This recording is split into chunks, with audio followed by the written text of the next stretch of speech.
Digital 410 proudly presents the What's the Scuttlebutt podcast with your hosts Don Abernathy, Jeff Copsetta, and Henry Sledge. What is going on? Welcome to another episode of the What's the Scuttlebutt podcast. I still cannot get used to this new theme song, but that's what happens. I think we may have to bring Jeff up to speed on that. He wasn't here around for that, but before we get to that, I just want to welcome everybody to the show. I want to welcome our friend, Mr. Henry Sledge. And Jeff Copsetta is back again.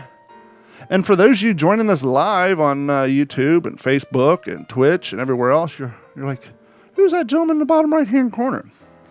Well, for those of you who've been around with the What's the Scuttlebutt podcast for a long time, you know who this is. He's a return guest, Mr. Galen Wagner. Galen, how you doing tonight, sir?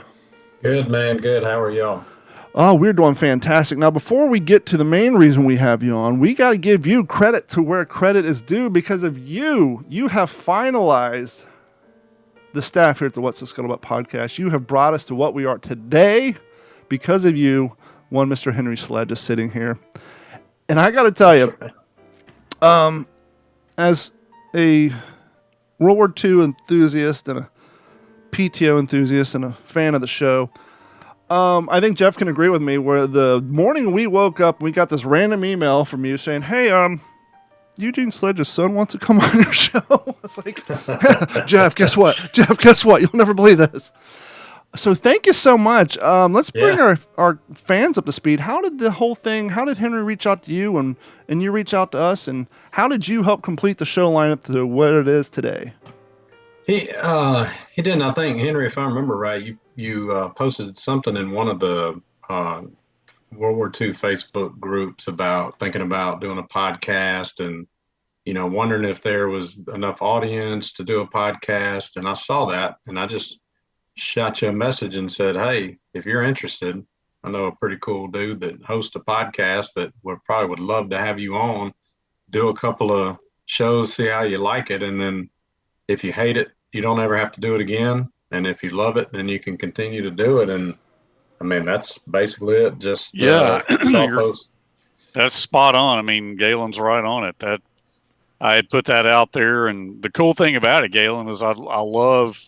Well, yeah, I mean, so Don had me on not once but twice, and Don and Jeff had me on, and then Jeff said something. We were talking a couple weeks later, and he had mentioned that you guys are supposed to, Jeff, correct me if I'm wrong, you're supposed to have a B-24 gunner on, but Don couldn't make the show. And then the guy, he was like literally at the end of his life, of course. Right. And you got the word he couldn't be on, but you and I were just talking on the phone about models. And you said, yeah, man, Don was going to be busy and couldn't be on. And that guy, you only get so many chances with a living World War II vet or something. And right, yeah. And I just said, hey, man, if you ever need somebody to pinch hit, I could carry on a conversation with a B-24 gunner. And then Jeff just said, well, how would you like to just, I think I'm remembering this right. If I'm wrong, tell me.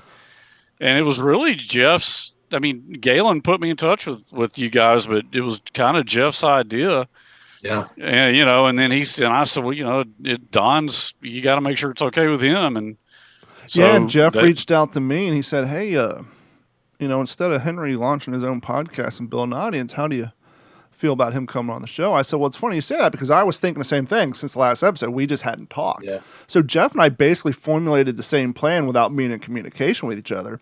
And so when he brought it up to me, I was like, well, yeah, it's a no-brainer. So we reached out to you and said, hey, instead of investing in equipment and, if you want to do your own show, I'd be happy to help get you up and running and show you how to do it if you want to join our show. And then our chemistry was so great, and here we are. Yeah, I couldn't be happier with the way it worked out. Honestly. It's kind of funny because, after Henry was on the first time, I listened to it, and I was like, man, that was great. And, then you were on there again, and I listened to it, and I was like, yeah, that's it's really cool. And then all of a sudden, a few weeks later, or I don't know, maybe a month later, I saw the podcast, and it was like, hey, Henry's a permanent part of the crew now. So I was like, yeah, it's pretty cool. Worked out great. It's like worlds collide, and of course I'm from Mobile, and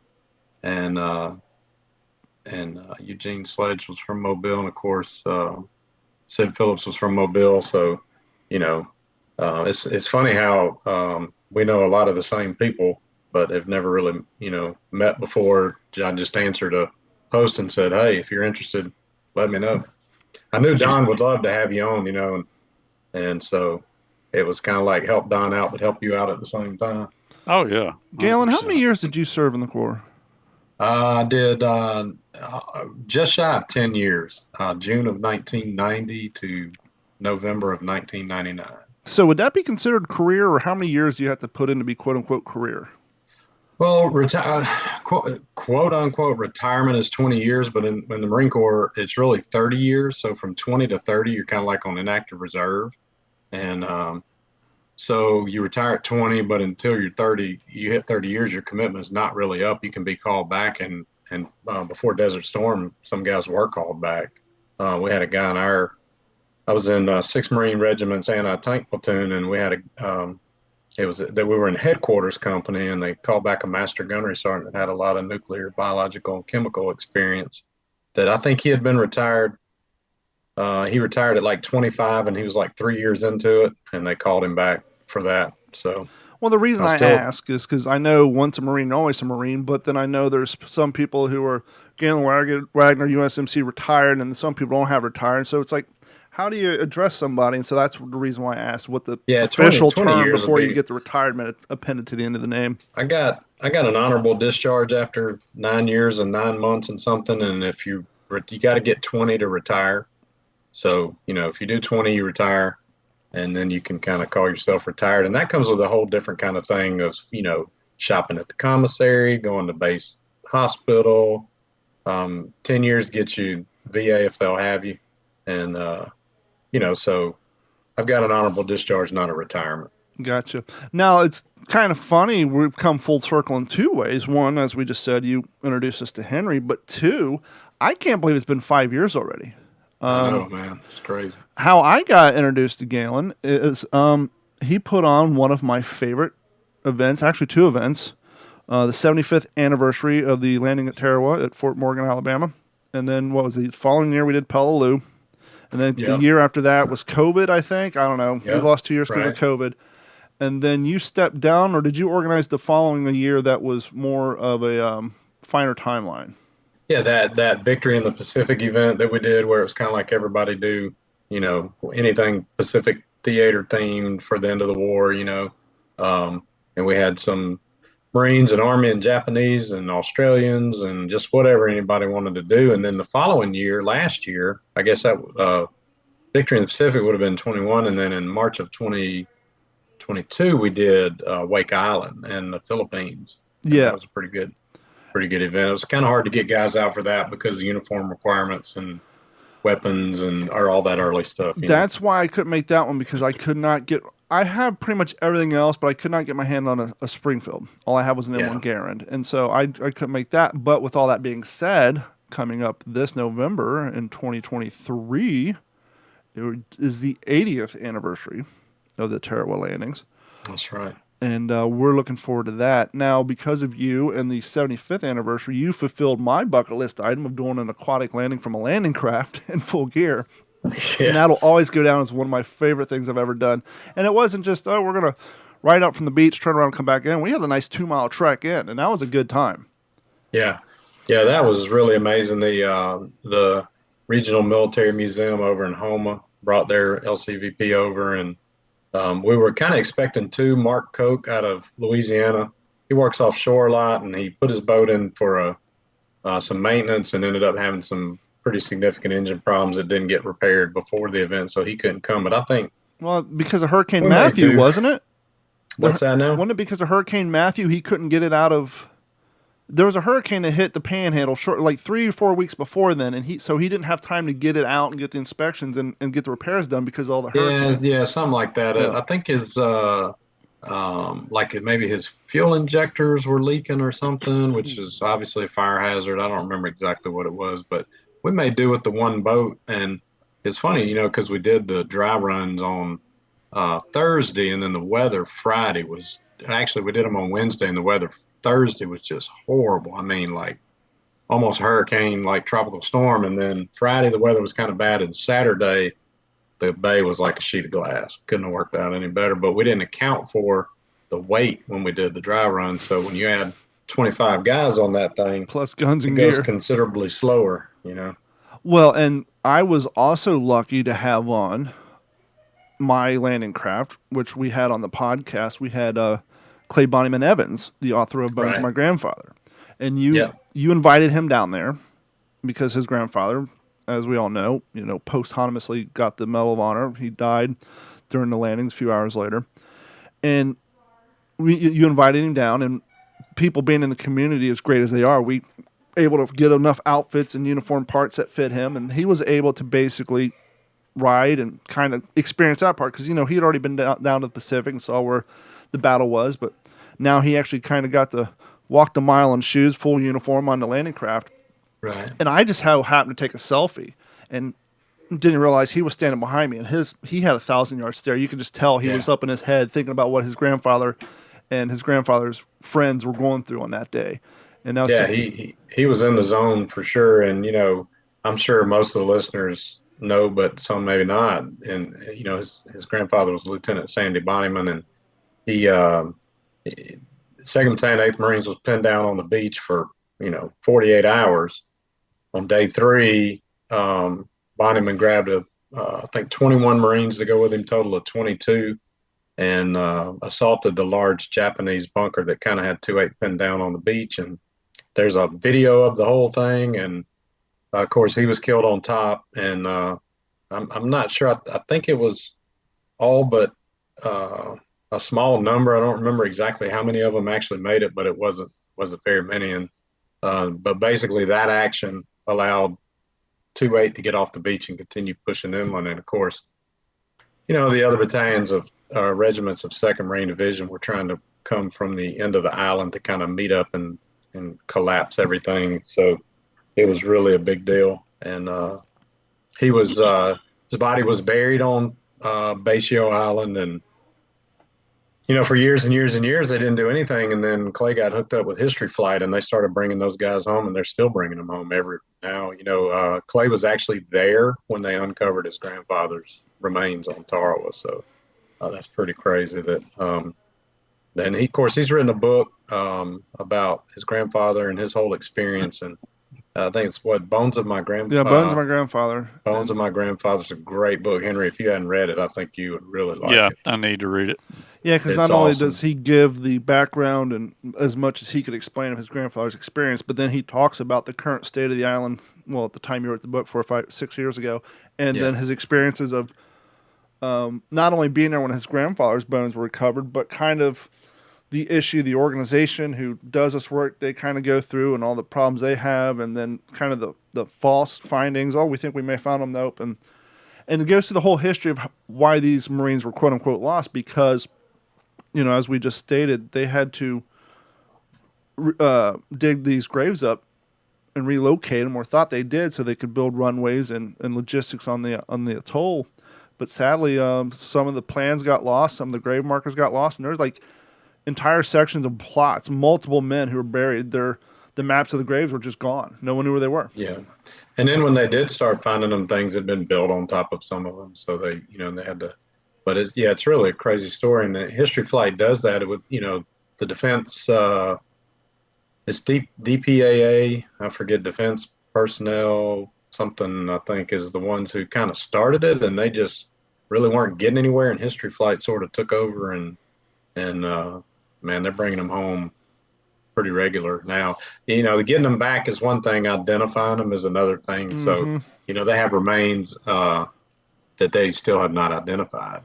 Yeah, because they can't send them home to be buried until they identify them. And 80 years ago, we didn't exactly take DNA samples of all our guys who enlisted. So there's no dental records and dog tags, and it's hard to find. Yeah, shameless plug. And I talked to Clay last week, and he's going to Tarawa, obviously, for the 80th anniversary, but that's later in the month, so he's going to try to make it back to Fort Morgan for the 80th. And we'll have some more people from the organization come on later on this year when it gets closer. But the reason I want to have you on so early is because an event like this, does take some travel for people, does take some timing, and Right. we want to make people aware of it, and so they can look at the calendar and they can start organizing and join the Facebook page and start seeing the uniform code and make sure they have all the equipment. Yeah.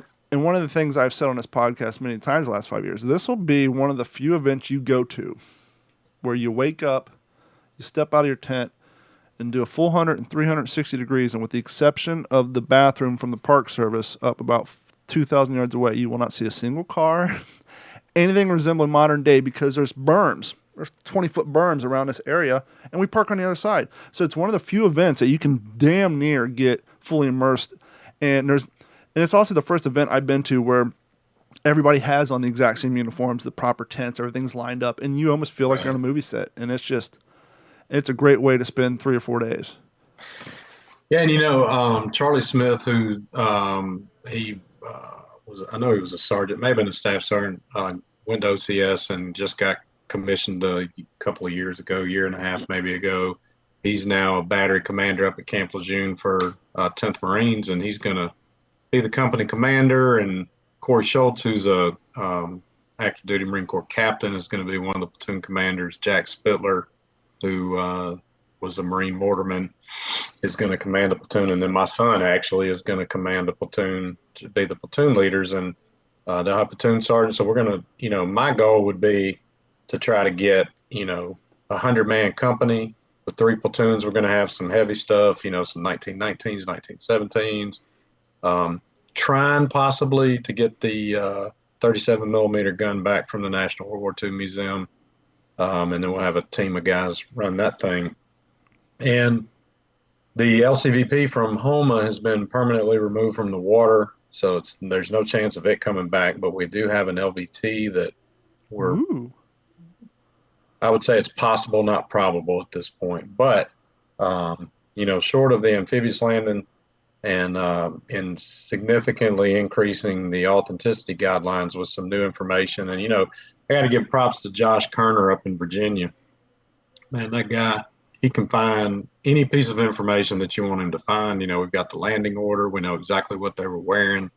Some new products have come out, like, what Price Glory's got the riveted shape knapsacks now. So we really want to dial in the authenticity standards. And, I always tell people Fort Morgan is not your average, what I call hoot and shoot, that some events are, because we don't do the hit taking thing. So it's basically a tactical battle demonstration. And even though we won't have landing craft, and obviously if we get the LVT, we'll be in good shape. But even if we don't, we're going to start the scenario on the beach. And we're actually this time going to try to center the scenario around Bonnyman's Bunker, because 2-8 supported that assault.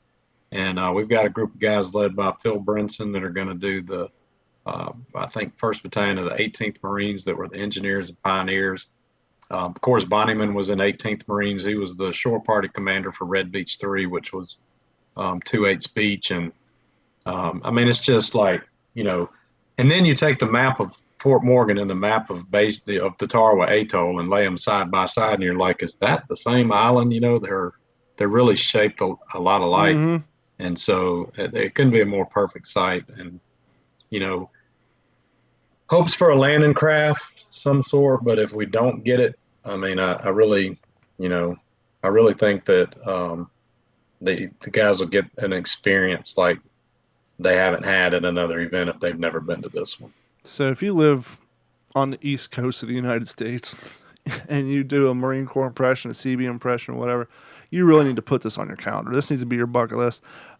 This is like this almost, I don't know. Well, once again, it's one of my favorite events. And are we going to do the messing again this year? Absolutely. Yeah. We'll have a Marine Corps birthday cake cutting ceremony and do a mess night there probably Saturday night, because we'll do the night tactical. Did we do a night tactical at Peleliu?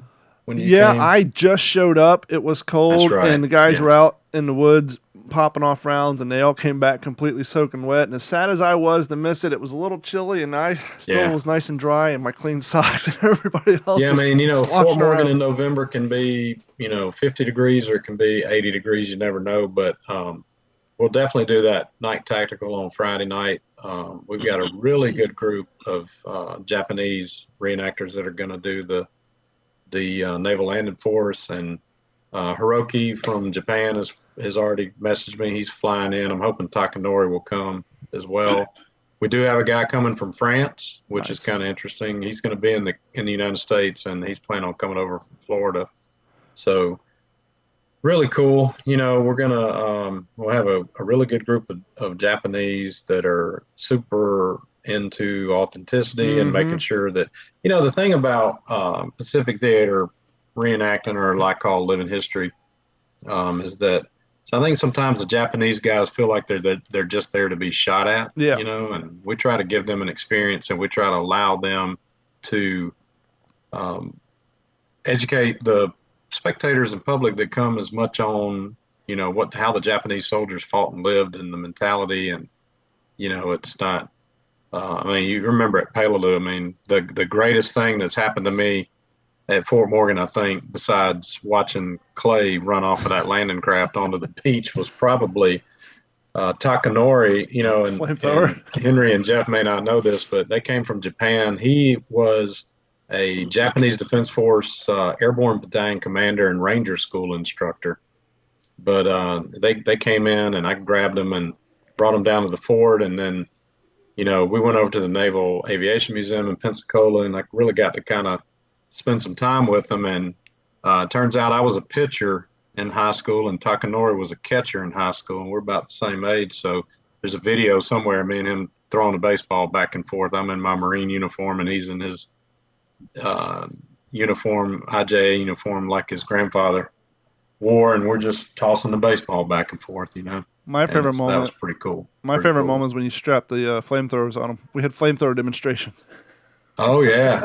When we strapped it on Hiroki, and I tell you, those guys, that's really cool that they, that they'll fly all the way from Tokyo to come to these events. They came to Peleliu, and because they were going to come back the next year, and because of COVID, we didn't have anything, and they've really, Japan's really been kind of hit hard, so they're just now starting to kind of open back up and travel and stuff, so. And so if you guys are interested in finding out more, head over to facebook.com, and the search engine just type the 80th anniversary of Tarawa, Fort Morgan, Alabama, November 3-5, because it's the 3rd to the 5th, it's all weekend, 2023, and you can join up and get all the pertinent information for uniform codes, dates, requirements, this, that, and the other thing, and see some fantastic photos from 5 years ago, and get all the information you need and keep up to date. And it's definitely an event you all want to attend to. Well, Galen, I want to thank you for coming on the show, and thanks for coming on and giving us some time. And like I said, later on this year, we'll have you or someone from the organization back to do a little refresher and try to get some more people to attend. Yeah, maybe we get you and Jeff and Henry over there and do a podcast from the event in November. It's a possibility. I know Jeff and Henry have something secretive going on that they may not be available, but it's a nice backup plan if they are available. So that's always a possibility. But thank you, sir. I will definitely be there, and I may have bells on. I haven't quite decided. But we'll see, and thank you, sir. Yes, sir. Y'all have a good one. Good to meet you, Galen. Nice to meet you, Henry. And so we're going to move on. Now, Jeff, you have been away for a while. I know you have a lot to talk about, so let's get caught up, friend. Yeah, I don't even know where to start because there's so many little segues from Galen to talk about. But well, we'll have him on again. I just, I want to get that plug out there. I want to thank him for bringing Henry to our attention, but I didn't want to focus an entire hour and a half show on it. So we'll have him back on, and we need to get caught up because we missed you, fella. Yeah, well, I didn't feel that way when you guys talk about things like 12 o'clock high. Yeah, and I was like, these guys. I would have been happier, for the record. I would have been happier if you were here. Man, trust me. But we also gotta make it sting when you miss a show. We can't just let you just go off like that. So we gotta make it hurt just a little bit. So, well, it worked. So we've done 2 episodes on the Air Corps, and so we're past that now. So you must look. I was hurting for things because Don's like, "What do we talk about?" I'm like, "I got to come up with something," and I just started Big Week by James Holland. I mean. So I'm like, here, we got to do that, something so we give the listeners a show. And by the way, I think you have officially started the first WTSP communal book because you sent me your Wing and a Prayer, and I'm just about done with it. I'm going to mail it down to Henry next. And so we have our first communal book between the 3 of us. Which good. Yeah, that's actually the first book I ever read about the air war. That's a And I fantastic probably read. read it. I was still in high school. I was still in high school when I read it, and um, somehow, and I think I was, obviously I was rougher on paperbacks at that age than I am now. You And don't it was a you don't thick, say. yeah, I gotta yeah. tape the It was cover a back thick on. white paperback, and I want to say before I was done reading it that it just simply because it's so thick, Yeah, it's not a very good paperback, because it just came apart. yeah. And I don't know. I ended up either getting rid of it or when I moved to Texas when I was 16, I just was like, you know what, I'll get another one. And I think I've had that book come my way 3 different times now. So, like I told you, as I get duplicates or whatever, and I don't have, necessarily a need here at the museum for the library or whatever, you guys are gonna, it's, care of Jeff Copsetta, you know. Yep. And So and I told you all before, I wasn't a big Air Corps, person per se, because I really hadn't dipped my toe in it. This book is so great now. I'm like, okay, well, I'm going to step away from PTO and ETO for a while. My next 4 or 5 books are going to be this guy. So yeah, I'm looking think of forward to that. reading it. for sure. So yeah, had a lot going on. So I'll kind of briefly touch. It's still somewhat related to us, but I did have something that kind of changed, and I'm very proud to announce that I was just very recently. You guys know I sit on the board of directors for our little public library here in town, which, by the way, is really well known for its genealogy department, which really comes in handy with historians, and we do have a lot of World War II things come through for people looking for, guys who served and whatnot. And so I was just recently elected. I was kind of caught off guard, but I was elected to the president of the board, and so the next 2 years, that's going to be yet another responsibility. But I'm very humbled. And again, it's kind of, there's a lot of World War II connections to it because, we had a really successful show a few weeks ago with my buddy Dennis Blocker, Mm-hmm. and I met him because going around the old historic square, I was going to the bank and I just saw a little sandwich board sign that said Pacific War Historian this Saturday, a little sign in front of the library. I've never been to a library public program or a authored book talk, whatever you want to call it. But when I saw Pacific War Historian, I was like, I got to go. Absolutely. So I did. I listened to his amazing story. Had a great PowerPoint and pictures that went along with it to tell the story about the book Heart of Hell. And we just kind of, hit it off, right? And I don't know, maybe 2-3 months after that, he invited me as his guest to go to the symposium at none other than the National Museum of Pacific War that I ended up working for less than a year later. Nice. So it was just, guys, it's just this crazy domino effect, Mm-hmm. how all these things just have built, and you just kind of see the snowball effect so much through so many things. So yeah, so that happened. And then, gosh, I've had so many great phone calls with people from all over the country and out of the country. So I guess we'll touch a little bit on, Galen was talking about the 80th of Tarawa, right? So I have an opportunity to go to Tarawa for the 80th. Clay Evans would be the guide in November. Was just on the phone tonight with the guy that's setting it up, who was also a guest on here, Scott Freund from Liberty Jump Team. Mm-hmm. And he said, man, they're still working out details because to go from Fiji to Tarawa, the flights only go every 3 days. And so, Wow. yeah, because it's almost like right? a NASA trip. You got to hit the window. You got to hit the window. And the issue is after that 3 days is up, which we're only going to have one day where we have like a guided tour. So the next 2 days, you're just going to look at trash that's piled up on that island. It's a shame. Which is sad. We go back to Fiji, and then the connecting flight to Guadalcanal is literally 5 minutes after we land. So that's Wow. not going to happen. Wow. And then it would be another 3 days waiting to try to get back to. So as they're working through those details right now, something else, for the past few weeks, there was something about the trip that just didn't feel right to me. I don't know. I just can't put my finger on it. And then this past Friday night, I get a phone call, 9:30, 10 o'clock at night. Now, you guys may know this. I did not know that you could get a phone call through Instagram. like an audio call through. I know Instagram. you can call people through Facebook Messenger, and since they own Instagram, it would make Same sense. thing. Yeah. Yes, same thing. So had no idea that was a thing. What's this weird And- ringtone? Yeah, well, my phone doesn't make any noise because it would always be making noise, so mine stays completely off. So I actually missed it, and I thought it was an accident because I looked at who it was from, and none other than ACAC, Scott Gibson, right? Really? And I'm like, that was an accidental thing. That that's a butt dial. So I called him just to kind of see, and he didn't answer. So like, yeah, okay, that's fine, whatever. It was an accident. And then maybe 45 minutes later, he calls me back, so I answer it. He's like, "Hey, brother, what's going on?" I'm like, "Hang on, I'm on the phone with ACAC, so I'm kind of freaking out." My first reaction. I'm not like Henry, right? I have not.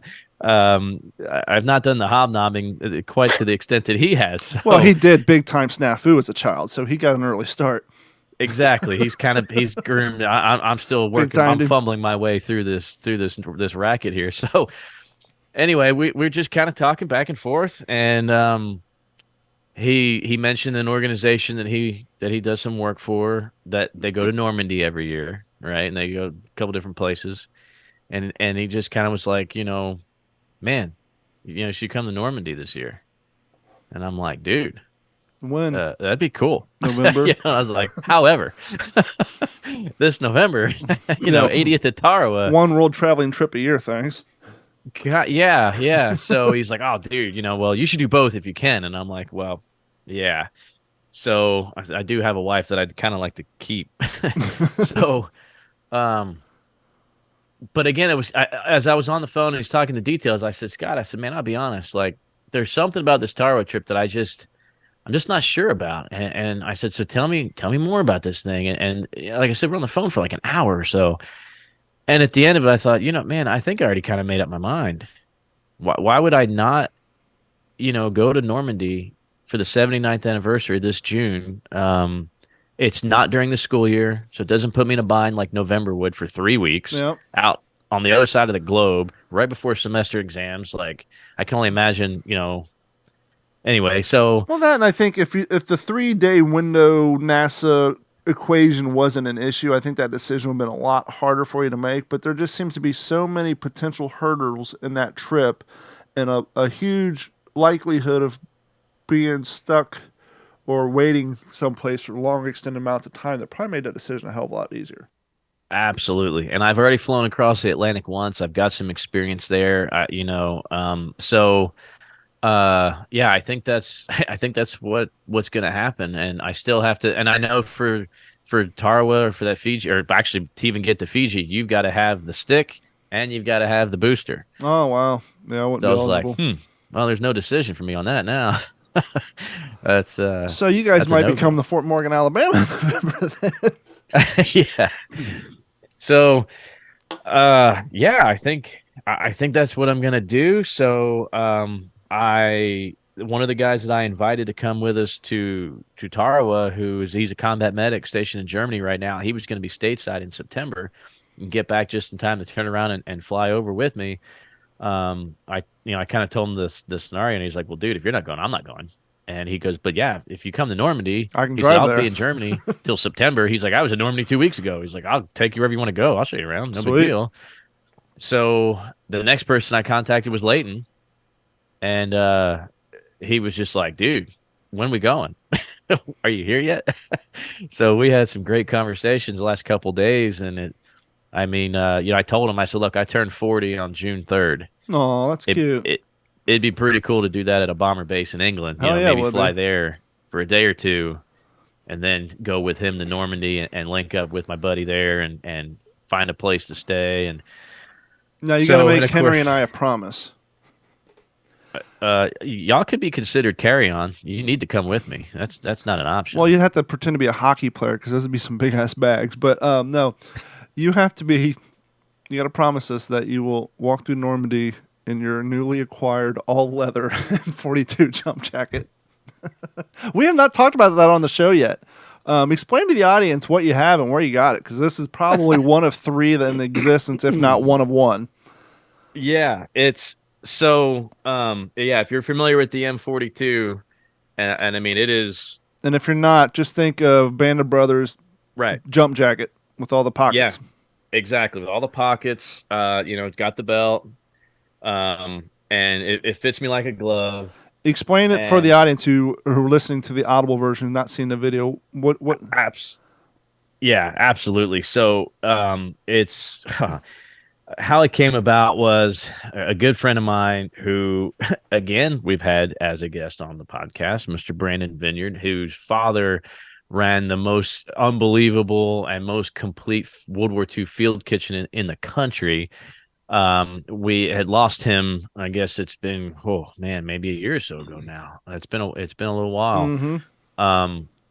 He just kind of contacted me one day and he goes, "Hey man," he said, "me and my brother were gifted custom leather M42 jackets when they were over in Normandy, because he used to jump with Liberty Jump Team, and he was there for the 60th in '04. So he got to see a lot of the guys that were still left, and he got his mohawk haircut and all that stuff by these veterans. And this was worn by a guy who I think, and I have the complete story and I can share it with you guys, but it was actually a Japanese American soldier who was airborne qualified shortly after the D-Day invasion, ended up eventually in the 442nd, served in Korea, served in Vietnam, as an airborne paratrooper.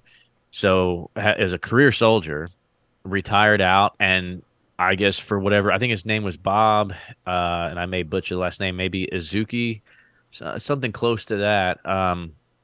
But had this jacket custom made, and Brandon was like, "Hey, do you want it?" And I'm like, Does it fit? Yeah. Yeah. So just nice enough to mail it to me just in time for Christmas, and I wear it every day. Send us a new picture so we can put up on a new picture so we can post it on the page tomorrow. I know with my speech impediment you may misinterpret that. Might get some weird photos. So a new photo of you with the jacket on. You can send the other ones Yeah, my will other do, email, man, for sure. Yeah, we'll post that up.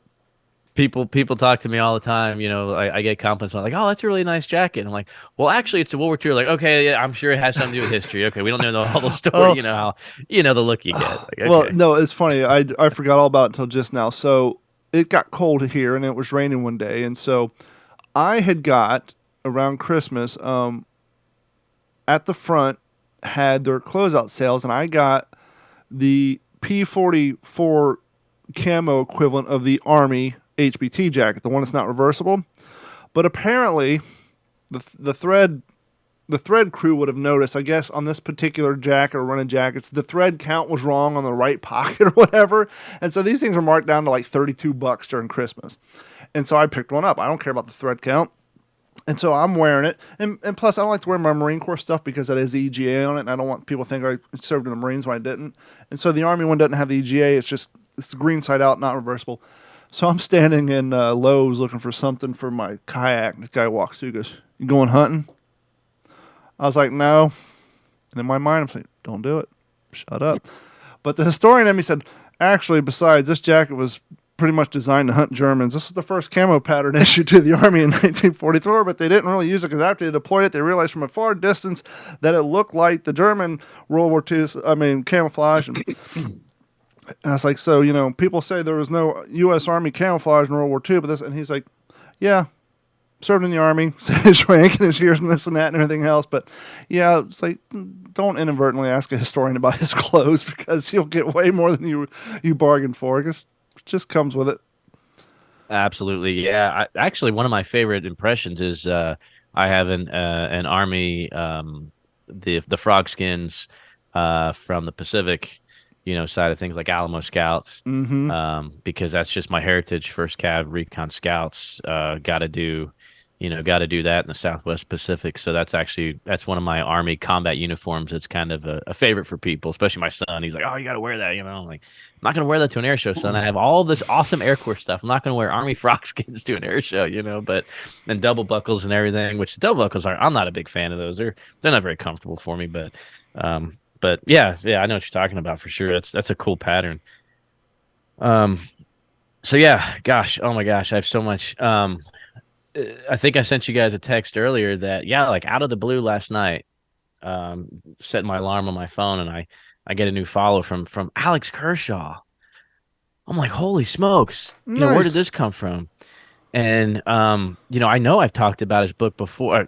Obviously, he's written multiple books, but I've only read The Few, which I highly recommend because it's just an unbelievable story. And Henry, I think you're familiar with The Few, correct? Yeah. Oh Yeah, yeah. yeah. Oh man, seven Americans that had to fight, the whole almost like an espionage thing, really treason, because we were still not at war yet with Germany, and these guys were doing everything they can to not get Mm-hmm. executed for leaving the country, linking up with a shady guy on a park bench in Montreal to catch a plane, to catch a train, to catch another plane, to sneak over in a cargo hold just to fly Spitfires or Hurricanes in the Battle of Britain. It was just an unbelievable story about these these few Mm-hmm. American pilots that saw action in Battle of Britain, and it just blew me away. I don't know what made me pick the book up, but I did, and I'm so glad I did. And then Alex Kershaw, the author, is following. Wow, this is amazing. So hopefully we can, hopefully And have him I on. think 3 or 4 episodes I did I don't know, I did 20, 30 minutes on The Longest Winter. I just finished that book. That was a great book that you had sent me. By the way, we haven't done this in a while. What's up, JT Rocker99 joining us on the YouTube live stream. He says, howdy, guys. So what's going on, fella? Thanks for hanging out. Before we get to the rest of your catch-up stuff, let's do a quick mail call. You guys have been blowing us away with the mail call. This is like the 3rd week in a row that we've gotten like just unexpected emails. And so we're going to give Jeff the honors to read this one. We're not going to read the entire thing because it's like 10 paragraphs long. It's a beautiful email, but we're going to get down to the brass tacks. And if you guys want to email us and have us read it on the air, please email us at mailcall@WTSPWWII-EP139-80th-Tarawa. Or, if it's more up your alley, you can just send it directly to our Facebook or Instagram through a direct message. But you can either email us or DM us. And either way, we will read it to the audience. So go ahead, Jeff. Yeah, this came from Rona Bushbaum, and yeah, I am going to I'm only going to edit out some words here, not because they're not important, only because just for the sake of time, because like Don said, it is a lengthy email. So she writes, "Dear Don, Jeff, and Henry, this letter was started over a month ago on December 7th in Honolulu, to be specific, but the holidays, surgery, life in general prevented its completion. I recently planned on abandoning it altogether until you read Mail Call this week, and Henry pointedly mentioned that you guys really did enjoy hearing from people. So in that vein, here it is. I stumbled across your podcast this spring via Henry's interview with Angus Wallace, and it's now my favorite World War II based podcast, as your tagline claims. You three make me feel like I'm just sitting around with buddies shooting the shit about World War II. Even when the discussion veers off topic, it's always interesting." We do veer off topic. "None of you claim to be an expert, but as Henry once put it, you share a passion for the subject matter, just like us listeners. My main passions are everything PTO, Pearl Harbor, logistics, World War II era medicine, graves registration service, mainly a lot of things that speak to the human experience and the terrible cost of war. ETO is fascinating as well, but the PTO for me truly exemplifies ordinary people in extraordinary circumstances doing extraordinary things. There is something so compelling to me about these young boys in far-flung specks of sand on the other side of the world in alien landscapes, fighting an enemy from a culture so foreign to their own. I perhaps am also morbidly drawn to certain details of Pearl Harbor because of what I do for a living. I'm a burn ICU nurse at a major trauma center and have been for the past 12 years. I think about the massive burn injuries sustained by those men on December 7th and can see them exactly as if I was there, and the trauma nurse in me longs to travel back in time to help them. My heart and gut goes out to them and what they had to endure to heal if they survived at all. If there is one thing worse than getting burned, it's the treatment for burns. And this is especially applied to the 1940s and the treatment modalities of the time. Studying World War II is a solitary endeavor for me, aside from my son, who is a military history freak, but as a 21-year-old, Riley doesn't want to hang out all that much with his mom anymore. There is no one in my circle who enjoys studying or discussing World War II. So in effect, you three are my World War II community. I'm not a World War II reenactor, but our family did Civil War reenacting for years, and when my kids were teenagers, so I'm familiar with the thread counters and the living history community, and enjoy hearing you and Jeff talk about details of the hobby and your various events. So she goes on to talk about some of the things that she got to visit in Honolulu. She's been lucky enough to be at Pearl Harbor for the 80th and 81st anniversary of the attacks. She's been to Pearl at least a half a dozen times in the past, which is just, it's unbelievable. She said, last year I brought my son and his friend, both history majors. This year it was my husband, who does not have the World War II disease, but accompanies me on these things because he's a good man. I regret severely that we didn't come many years ago when more survivors were alive, but I hadn't yet caught the disease. Boy, I think we all feel that way, don't we? She says, Don, you've indicated that you wanted some more books. You've also mentioned you prefer the personalized accounts from veterans. So she, I guess she is sending you some information and some books about firsthand accounts from survivors from Pearl, Wheeler Army Airfield, Naval Air Station Kaneohe, Iwa, and Hickam as well. And then sorry, nothing on this trip for Jeff or Henry. Jeff, I've seen some of your book collection behind you on YouTube, and you look like you're all set. Henry, you have your dad's Bible and writings, and that just about beats all. So yeah, I think we agree with her there. So she's saying I'm the charity case is what she's basically getting at, which is fine. I'll take charity. That's all right. Let's see. So I'm going to finish up here with a note for Henry. This past spring, we visited the World War II Museum in New Orleans. Being in that part of the country for the first time, we side-tripped to Mobile to tour the USS Alabama and USS Drum. My son asked if we wouldn't mind stopping at your dad's gravesite to pay his respects. Now, I know enough folks have mentioned the profound effect your dad's writing has had on them, so I won't belabor that point. Suffice it to say, with the old breed has made a huge impact on us. I'm grateful to your father's writing and for your continued efforts to keep his legacy alive. Hear, hear. Note for Jeff. My son wants to be either a museum curator or a high school history teacher. You are proof that one can do both. This spring or summer, we're hoping to go to Texas to finally visit the National Museum of the Pacific War, and we'll visit the Highland Lake Squadron, hopefully when you have an event happening. Your reading recommendations are always appreciated, and of course, thank you for your service to our country. I've attached some pictures to this email from the past 2 Pearl Harbor anniversary events. Sincerely, Rona Bushbaum, San Jose, California. P.S. I love the "What you reading?" segment. And routinely add to my collection based on your recommendations. I'm currently reading The Battle of Okinawa, The Blood, and the Bomb by George Pfeiffer Rona. We thank you That's a so beautiful much, email. and it is really beautiful. And I told these 2 guys when I read it that I'm going to reread this email multiple times because I know there's going to be days where, you know, we all have busy lives. We have all these things going on, and we're, you know, juggling the kids and cooking with your foot and driving with your knee and everything that we feel like we're juggling in our lives. And then we sit down and do a podcast. We're like, man, I hope somebody's listening to us. And somebody is. And Rona, we're proud to be part of your World War II community. And if you guys want to help support the show, 1, send an email. 2, share us with your friends. Share us on Facebook, Instagram, whatever. Send an email. Just verbally say, hey, check out this podcast if you know a like-minded person. And as always, you can head over to WTSPWWII-EP139-80th-Tarawa. Click on that Patreon link. Sign up and subscribe. We got 3 plans. One's $1 a month. One's $3.50. And one's $7.50. You get some free stickers and this and that. We do have the new logo, which if you guys are watching visually on the stream, you can see it down in the bottom left. It would be the right side of your screen. It's my left. But yep. And we're working on getting that on t-shirts. So I have the old school original t-shirt. We're going to have the new one. And for those of you who are a member of Patreon, I am printing up, and I'm not lying, before the show, I am printing up new versions. So I printed up old versions of the sticker. I was going to mail it to you guys.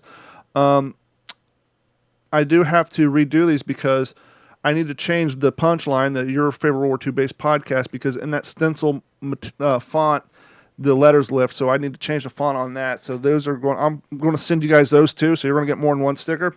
But yeah, we want to make some smaller ones too. So the new logo is going to be out in sticker format. Even if you're not a Patreon member, just email us, mail call WTSP World War II, say you want a sticker, and we'll send them out to you. And we'll put up links to the new shirts. All the old shirts are still available. Just click on the merch link on our website. And that covers all the plugs. So, Henry, what do you got going on, friend? I'm still reading Big Week by James Holland. Well, if we're doing that segment, let me make the listeners happy. Oh, what you reading? Yeah, well, okay. Didn't mean to jump off. No worries. That. No, man. It's just enjoying another show with you guys.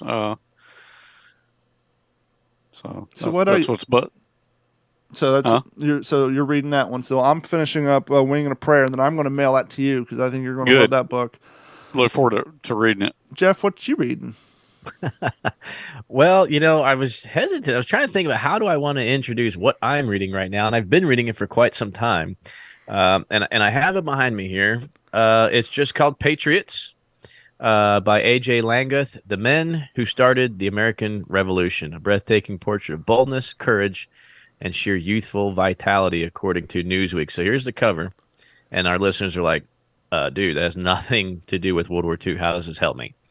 And I got to be honest. So, I'm studying history. It's my major. That's my degree plan. That's what I spend so much time on throughout the week, all my history homework. And, I think I've mentioned this before, right? So really to really understand the air war and the bomber mafia, you really truly did need to dig deep into the interwar years and the First World War to really understand the aviation aspect of what became World War II and the decisions that were made based on the information at hand.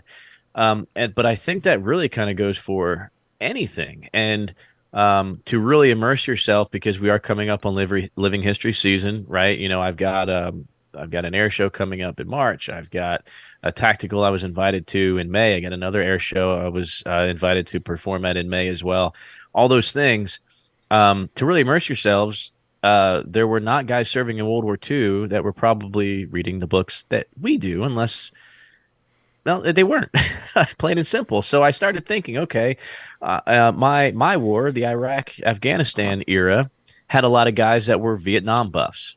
And I'm sure there were guys in Vietnam that were probably Civil War buffs.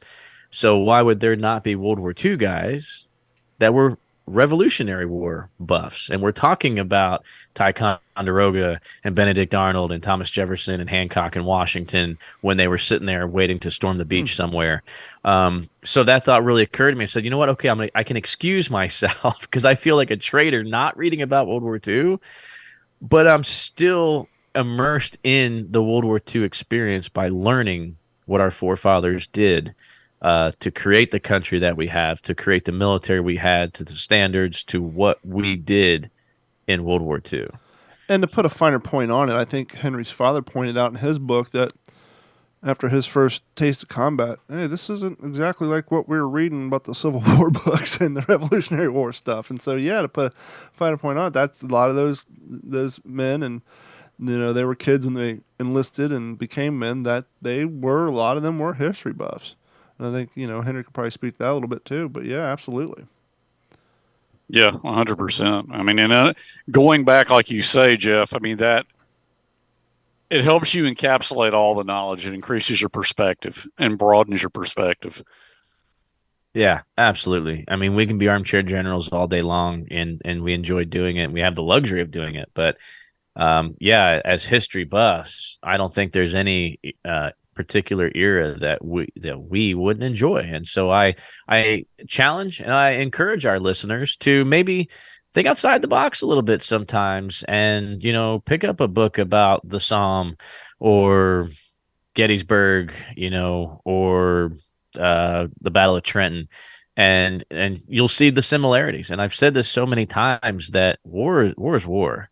The names change, the faces change, but every platoon of men, back to the Greek phalanx, you had the same type of individuals that were fighting next to you, and there's a commonality there that it doesn't matter what weapon they're wielding or what battlefront they're on. There is a sense of there's a link there through time that is the phenomenon that we refer to simply as combat. And to appreciate and to understand all of it, I think makes you not only a better historian and better, a well-versed person, but a little bit more empathetic to those that smelled and tasted what they did on any battlefield. And furthermore, as you read some of the books, a lot of times it's brought up about Hitler and even some of the Japanese commanders. A lot of them make references to the past wars that they studied to get their combat, idealisms. And plus, over in Europe, a lot of those battlegrounds were battlegrounds many, many times. They weren't just battlegrounds during World War II. They were battlegrounds during World War I and plenty of other, land wars over there. And so it'll kind of help tie a lot of that together when you're reading and you're hearing references made to generals from the past. It'll help tie all that stuff together for you. Absolutely. I wish I had it here. I left it at work because I've been drinking out of it. A little segment of what you collecting.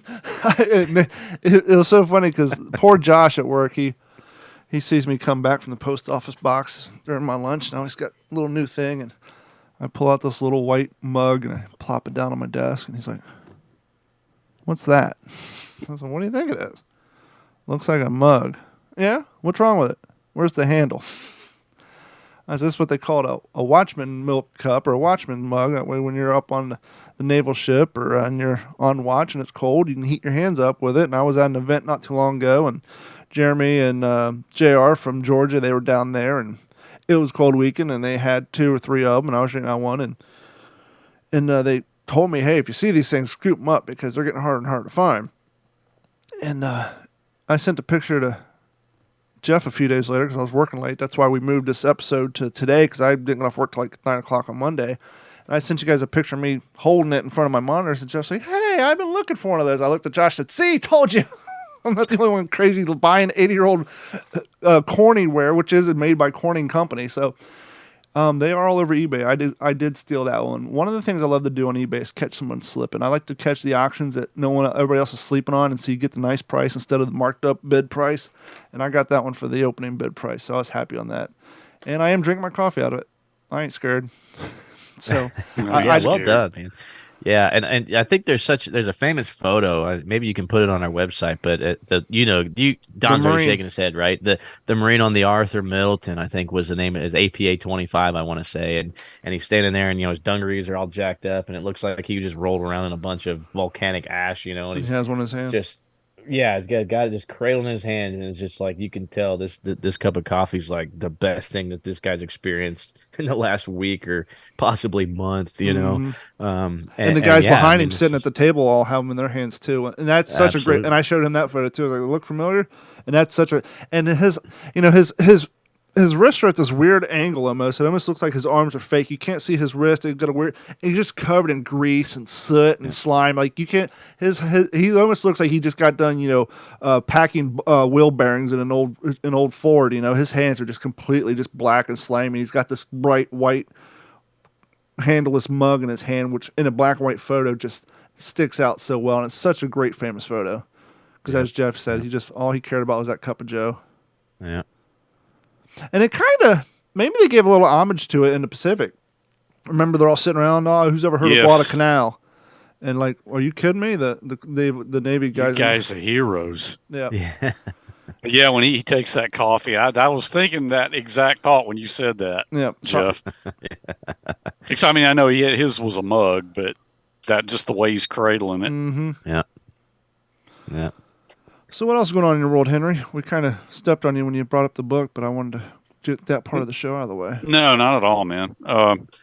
Just really busy at work, but just plugging away, working on my own thing there, book project. I got a lot done on that over the weekend. With my son's activities, it seems like I only have 1 or 2 days a week I can really do anything with it.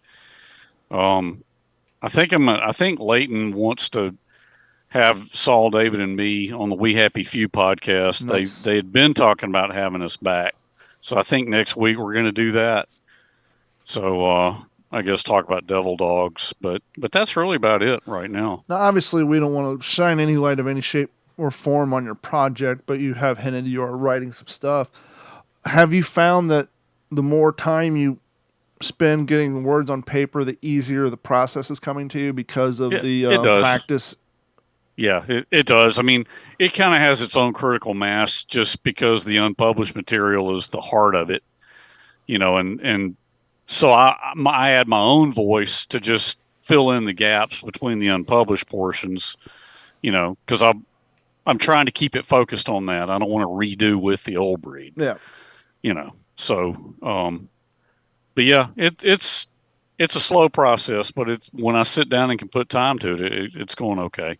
And plus, it's your real first time going down this trail.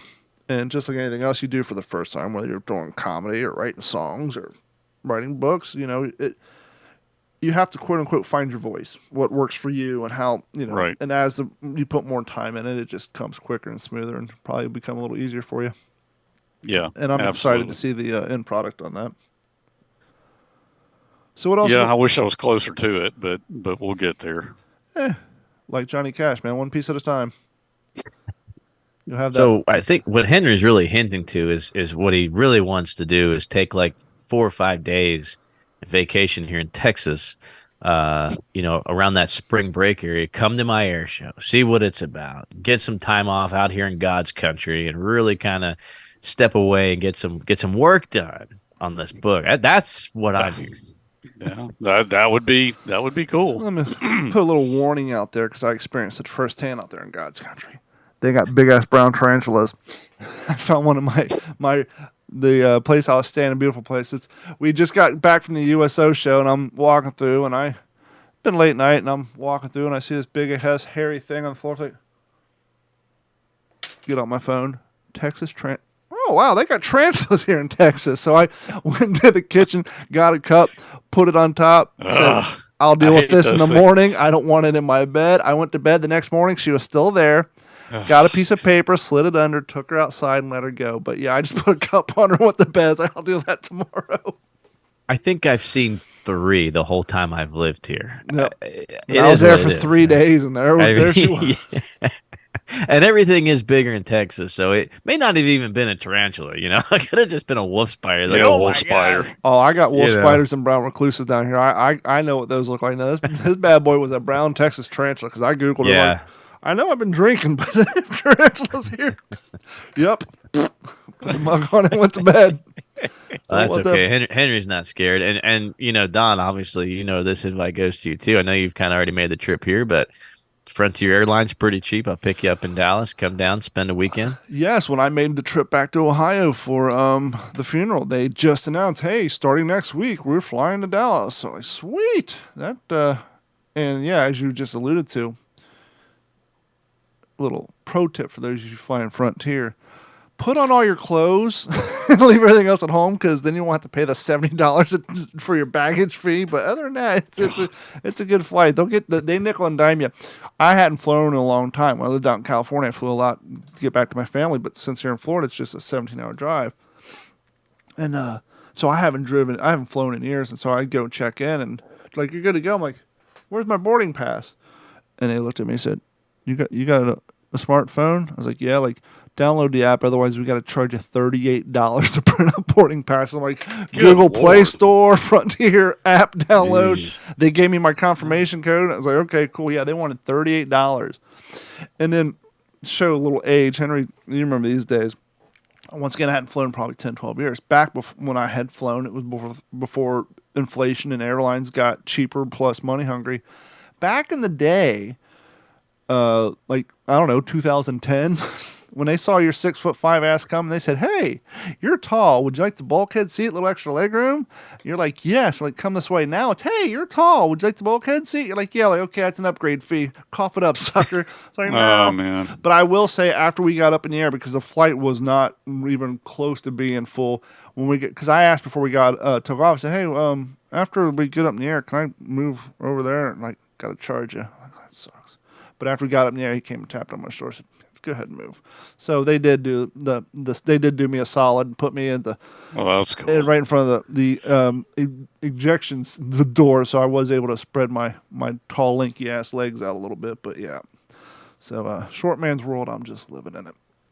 But you guys have anything else you want to cover before we wrap up this episode? I don't think so. I'm glad I could be with you guys. I feel like a guest at the. I don't feel like a host anymore. It's been so long. You're a busy man. But it'll start slowing it down, guys. I will say your internet has been superb tonight, with the exception of like 38 seconds during the email you're reading. You haven't max headroomed all night, so your internet was coming through strong tonight. No audible issues at all. So that's a plus. All right. Those tarantulas must have moved out of the way of the signal is what happened. And for those of you guys who watch the video podcast, you'll notice that my screen didn't go green tonight. You didn't have to look at a thumbnail. Poor Henry had to spend 120 minutes looking at a thumbnail 2 weeks ago because I had to cut my video because I was more worried about the audio. We got a new computer here in the Digital 410 studio, a lot more resources. And as you can see, the video and the audio is superb. And we want to thank everybody for your continued support. If you listen to the What's in Your Head podcast the other day, I mentioned that was my 410th episode of Doing Any Podcast. Tonight it was my 412th. So maybe by 415 I'll get halfway decent at this sort of thing, and maybe you all want to listen more. But I want to thank each and every one of you for your continued support. Thanks to Henry and Jeff for making this podcast what it is. And thanks to the audience for reaching out and sending us the emails. We love that. Thank you, Rona. And Instagram, our Instagram numbers are growing. We're damn near to 500, which doesn't sound like a lot, but we've only had an Instagram page for 6 months or so. So our Instagram page hasn't been around very long. So yeah, you can find us on Instagram, Facebook, and of course WTSPWWII-EP139-80th-Tarawa, which you can find a link on YouTube and watch us live every Monday. We're just Wednesday in it tonight because, well, work and such. So thank you guys very much. And maybe, who knows, maybe next week we'll actually have a theme song again that won't get us smacked on the wrist by the fine people over at YouTube, but that's the remains to be seen. So for myself, Jeff and Henry, thank you guys, and we will talk to you all next week. This has been a Digital 410 production.